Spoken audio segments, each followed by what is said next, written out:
Good afternoon, everyone. I'm James Crummell. We are learning more about the arson attack at the governor's mansion in Harrisburg. The city fire chief just wrapped up a press conference. Mallory Metzner joins us live now from the Uptown Fire Station with the latest. Good afternoon, Mallory. Good afternoon, James. Fire Chief Brian Innerline just updated us on that alleged arson attack. He's calling it an act of domestic terrorism.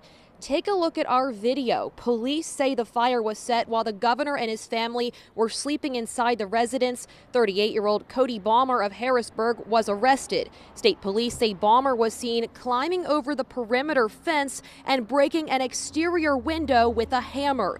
They say he used a Molotov cocktail to start the fire. State police say Balmer allegedly told his ex-girlfriend to call the police to turn him in.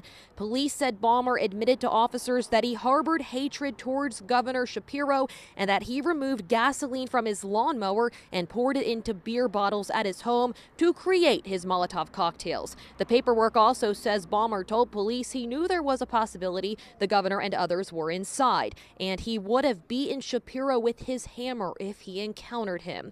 I asked the fire chief what prompted him to call police so quickly for the arson investigation. Inside the main ballroom, there's one single chair that is totally burned up with nothing else burned around it. And that was the site of one of those Molotov cocktails that was smashed onto the floor that ignited that chair. Outside of where the main body of fire was, and there was no connection to the two of those through the fire growth that was in the other room. Pennsylvania State Police says Balmer was taken to the hospital for a medical event that was unrelated. Once he is released, he'll be taken to the Dauphin County Prison for arraignment. Dauphin County District Attorney Fran Sciardo says the charges would include attempted murder, terrorism, aggravated assault, and aggravated arson. James. Mallory, this is a pretty historic building, the governor's mansion. I'm curious, did the fire chief talk about if the mansion itself had anything like smoke detectors, fire alarms, sprinklers inside?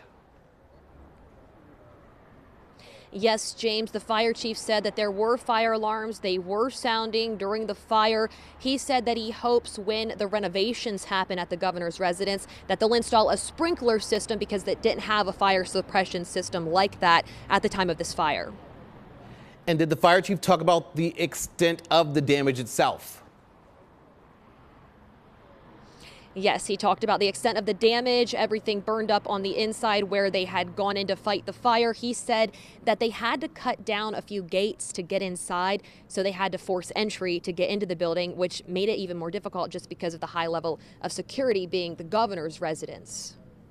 All right, still a lot of questions to be answered in this investigation. Mallory Metzner live for us in Harrisburg. Thank you very much for that.